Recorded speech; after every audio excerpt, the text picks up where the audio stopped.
All right, so now we are going to do a quick run through of the website, give you kind of like an overview of the sign up process, example obstacles, pull up some course maps, just so you can see and really compare the difference. And then I'll try to give my personal opinion.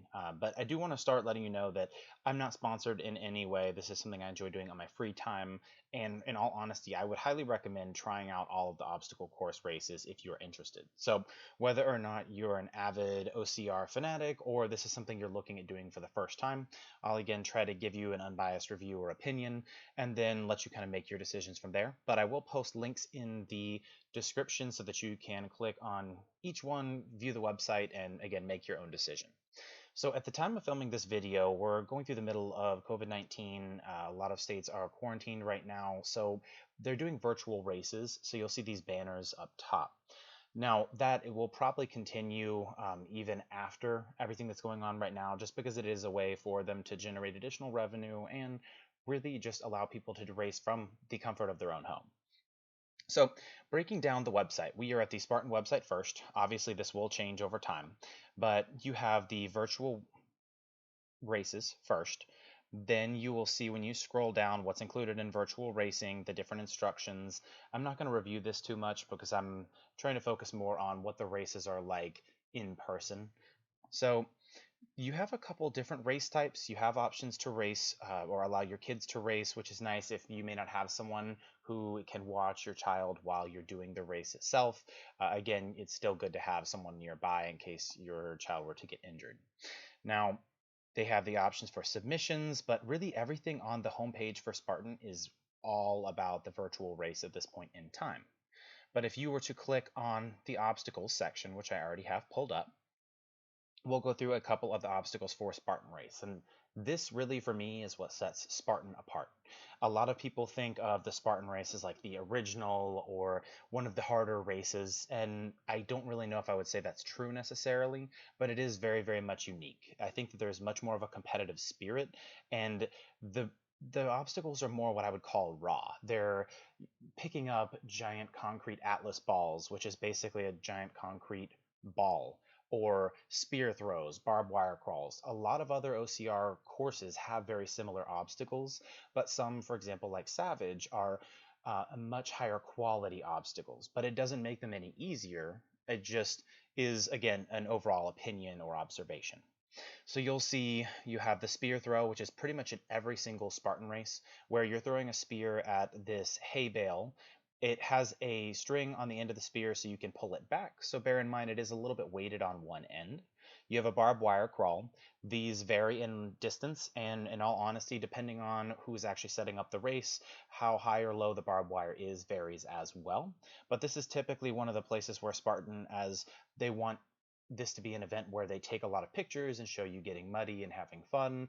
This will usually be, they'll spray down the course with water to make sure that you get covered in mud by the end of it. You have the traverse, which is essentially a rope where you're going to pull yourself across. I've seen people do it upside down, right side up. Really, again, it's all about finishing as long as you're not uh, violating any of the rules, which will be explained before the race.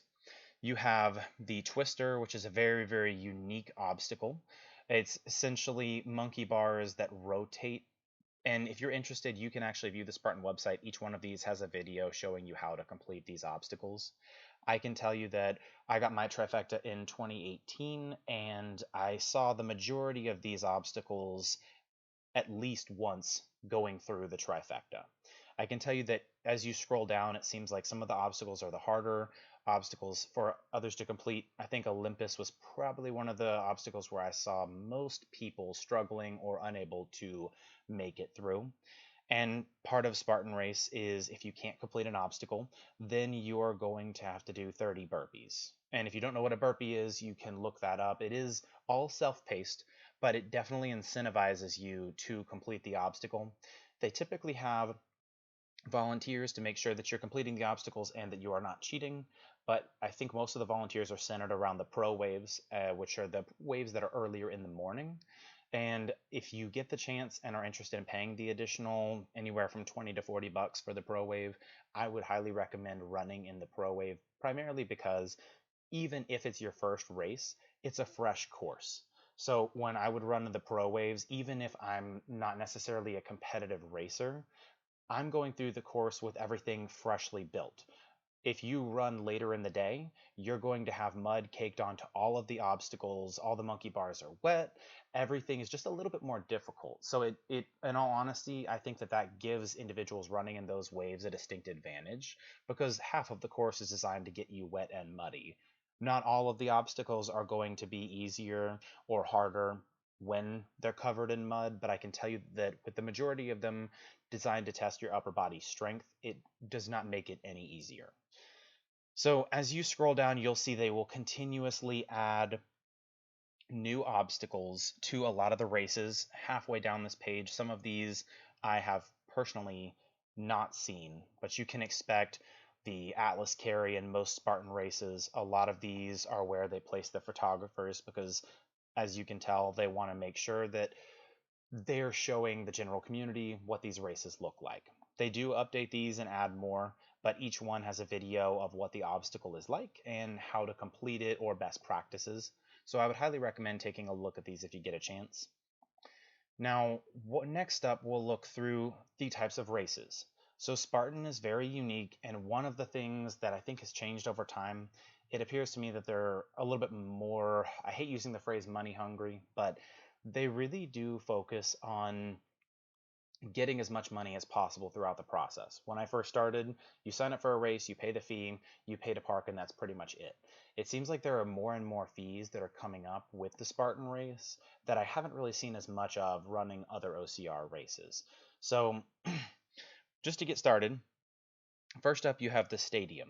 So this is going to be running a Spartan race in more of a traditional stadium style setup. So you'll be running distances in the stadium. Usually it really depends on what type of race you're running. Most of these are going to be 5Ks. They'll have 20 obstacles. Sometimes it'll be running up the bleachers right over here. It could be really any number of the obstacles you've already seen. But obviously with these, it's not as focused on getting wet and muddy. It's more so focused on just the high intensity training. Scrolling down further, you'll see the traditional sprint. This is going to be one of the 3 races you will ideally need to run for your trifecta. So this is a traditional 5K. The first sprint that I ran, I believe, was 5.25 miles or just shy. So one of the jokes they make before you run a Spartan race is that they're bad at counting. And because of that, you don't know if it's a traditional 3-mile race. It could be 4 or 5. I think they're a little shorter now than they were in previous years, but you can expect about 20 obstacles. It depends on the course designer though and what they've decided to set up. Then you have the city, which is newer, and it's really just as you would imagine, a way that they found to set up obstacle course races for those in cities.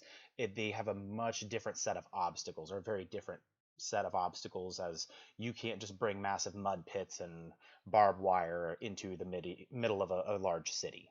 But they do have sample maps online for all of these, and I'll go over one shortly. Then you have the Super. This is going to be race number 2 that you will need for your trifecta. This is traditionally a 10K, so I believe the Super that I ran in 2018 was in Fayetteville. I want to say it was around 8 miles. So again, you could be anywhere from a traditional 6.2 to 8.5 miles, somewhere in that range. Usually about 25 obstacles, and they're usually pretty evenly spaced out throughout the map. We have the Beast, which will be the final and hardest for the trifecta. This is listed as a half marathon. The one that I ran, I think that the mile markers were not placed correctly.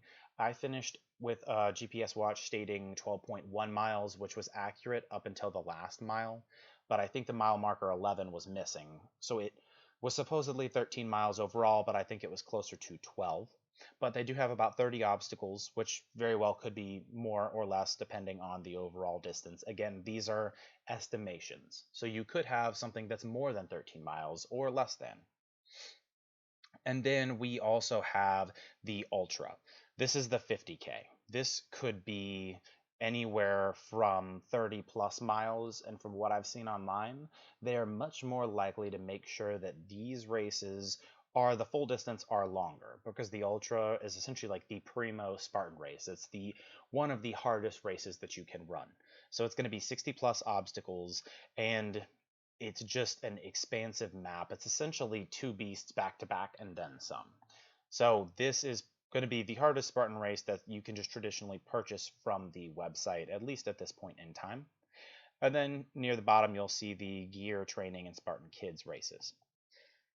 Now, when you sign up for a race, bear in mind that your area is going to dictate what you have the ability to sign up for. So you can sign up for an entire trifecta in a weekend, or it'll tell you whether or not they have beast, sprint, super, kids races available. So I've seen some areas, like for example, if you were to go to Palmerton, there's only a sprint and super this weekend, or at least the weekend of October 3rd.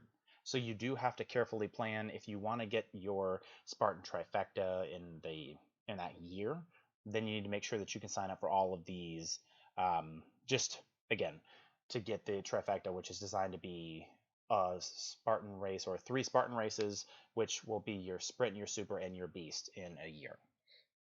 If you look up Spartan race map on Google, you'll see sample maps from a variety of different races. The terrain will vary, but just clicking on one to get a sample, you'll see race day, you may see a map like this, where you're going to see, it'll list the course map, and you'll see how evenly spaced all of these obstacles are. And you'll see obstacle 1, which will correspond to an obstacle in the guide.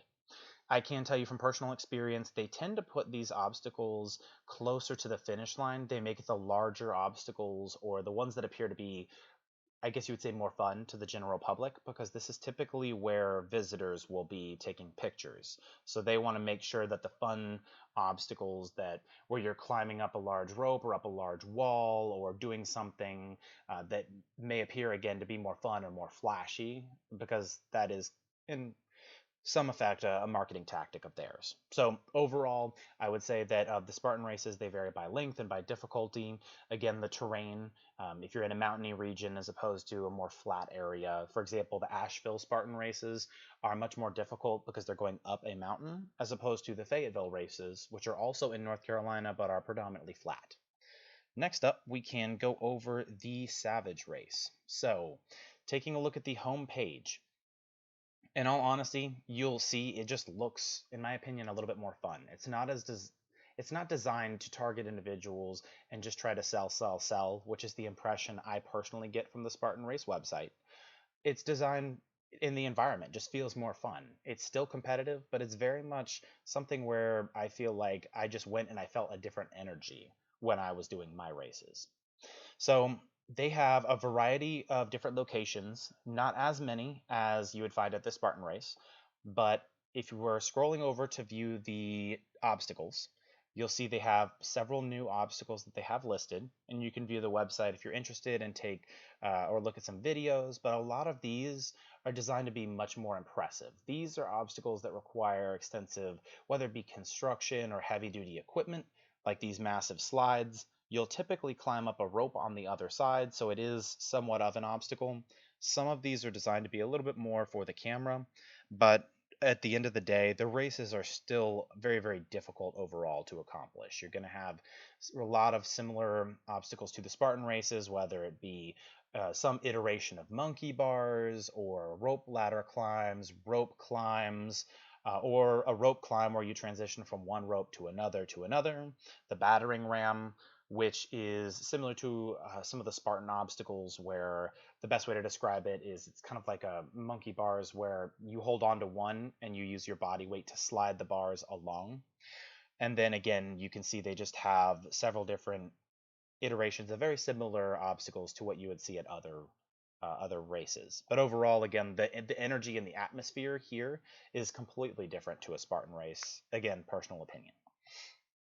Now, if you're wanting to race for Savage, one of the options that you're targeting is the Syndicate as opposed to the Trifecta for the Spartan race. This race is where you are running a Blitz and the traditional Savage race. And essentially, you can also just run 2 Savage races, as that is the longer race, to get your Blitz in a year. And then, looking up a traditional map for Savage, and these will vary again based on location, You can see it's very similar to the way that really all of these are set up. You'll have a course with evenly spaced obstacles. There will be a little bubble with a number to tell you which obstacle you are going to be running into at that point in time. These are typically available to the general public the day of the race. And then really that is the bulk of what you're looking at. You have those two races. When you scroll down from the website, you'll see what is the difference between the two. We have the Blitz, which is 15 to 20 obstacles, usually around 3 miles. Typically, they don't stray too much from this. And then you have the 27 plus obstacle race, which is 5 to 7 miles. Now, I can tell you personal experience, if you run pro in the Savage race, they have a very, very unique style. You'll have 2 ankle monitors, which you use for GPS, just like all of the obstacle course races will have at least one, just to track you and make sure that they can tell when you started and stopped the race. But one of these is actually going to be your really like your completion monitor. So if you finish with both, that means that you finished every single obstacle in the race. This is typically going to be more for the pro waves, but let's just say you're starting in a pro wave and you can't complete an obstacle. Well, if you can't, then you take off one of, which they will tell you which, and they have something called a fail pail. You throw it in there. It's, again, something that a lot of these obstacle course races have as far as just expecting you to be open and honest. So if you can't do an obstacle instead of Spartan race where you're doing 30 burpees, you take that ankle bracelet off and throw it into the fail pail and you move on. So there's really not much of a penalty at all. The idea is you just keep going. And you don't take off the second one at any point. Once you lose it, you no longer are qualifying in the finishing category. You're really just finishing in a category which is completely separate. So in the pro waves, you have the people who finished all the obstacles and the people who missed one or more. The people who finished all obstacles are typically prioritized for first, second, and third place above those who did not finish the obstacles but finished in a quicker time, primarily just because of the way that Savage Race is set up. So next up, we will go to the Bonefrog. So Bonefrog is what I would like to call the Navy SEAL race. It's not necessarily going, you don't finish this and think that, all right, I've basically done Navy SEAL training. It's completely different. Obviously, the SEAL training is going to be much, much more difficult. But I like this race because it really makes you feel like you're racing for a cause. So the races that you have, you can see are listed right here in the moving infographic on the website. But we will have a couple different race options. Your sprint, which is 3 miles, challenge, which is 6 plus, your tier 1, which is 9 plus, and then another challenge. So scrolling through the obstacle database, these obstacles are not really as difficult, in my opinion, for the general racing population. And in all honesty, I think that I probably went through this race quicker than I did with any of the other obstacle course races that I have done. But it was definitely something where they make it a true military inspired race. So there was one obstacle where you have to stop and do 30 burpees, and in between every burpee, you have to say the name of a fallen soldier that they have put on a poster board. So it's much more meaningful, and this is just, to me, where the value of this course comes in. Then you look at the About section, you will see the different types of races that they have. So your sprint, your challenge, and your tier 1, which is what you're going to essentially be doing to get your Bonefrog Trident, which is the Bonefrog version of the trifecta for Spartan race. And honestly, the overall distance, aside from the tier 1 being a little bit shorter, is very much in line with the way that Spartan race has set up their races. But then you have an endurance challenge, which is essentially their version of the Ultra, except this one they have a time cutoff, and you basically just run until the time cutoff, and you see how many laps that you can do. So as you can see right here, it shows the Trident, what you need, and again, very, very similar to the Spartan trifecta. So you have a couple different regions, and you can see that this is predominantly in the East at this point in time, although I do see some other races in other areas of the US. Again, also during COVID, there are not as many races, but a lot of these are doing the cheaper signups now, which is part of the reason I want to make this video, so that you can kind of decide if you want to do this when they open back up. Looking at the course map for Bonefrog, again, just doing a traditional Google search, you'll see it's very much in line with some of the other maps that we have seen. You may have a higher concentration of obstacles during some of these courses, as you can see. However, again, in difficulty and in comparison, these courses seem to be a little bit more designed to be for a cause and not necessarily as much being really, really flashy. So basically, again, going through, we've reviewed the Spartan race, Savage race, and Bonefrog. I would recommend racing all of them in, again, a personal opinion. I would highly recommend, if you want advice as far as where to start, I would highly recommend just starting with the traditional 5K races that these companies offer. There are typically going to be water stations throughout, so although it's not necessarily recommended you run without any kind of camel pack, you can usually make it through most of the shorter races with the water stations that are provided. Each one of these websites has different workouts that they recommend for getting you prepared for the race, but really, again, all of these are completely different. So the pro waves for really any of these three, which tends to be the competitive waves, are what you're going to run if you're interested in getting any kind of cash prize. And it is a completely different atmosphere for all of them. Spartan race tends to be a little bit more competitive, in my opinion, because they don't offer as many medals for different tiers. So you finish a Spartan race, it's changing really based on the area, how many racers that they have, but typically the award ceremonies are very short. When I've gone to the Savage Race award ceremonies, typically the first three people in really every competitive age group get a medal. So the award ceremony can be 1 to 2 hours long, and you can have as little as 5 people in an age group. So really, a larger percentage of the general racing population gets an award of some kind. And then again, very similar with the Bonefrog, where they will award based on various times. So again, if you have any questions, comments, concerns, or just want advice, or really just want to share your overall experiences, feel free to post comments down below. But otherwise, feel free to like, subscribe, and check out my channel for new content.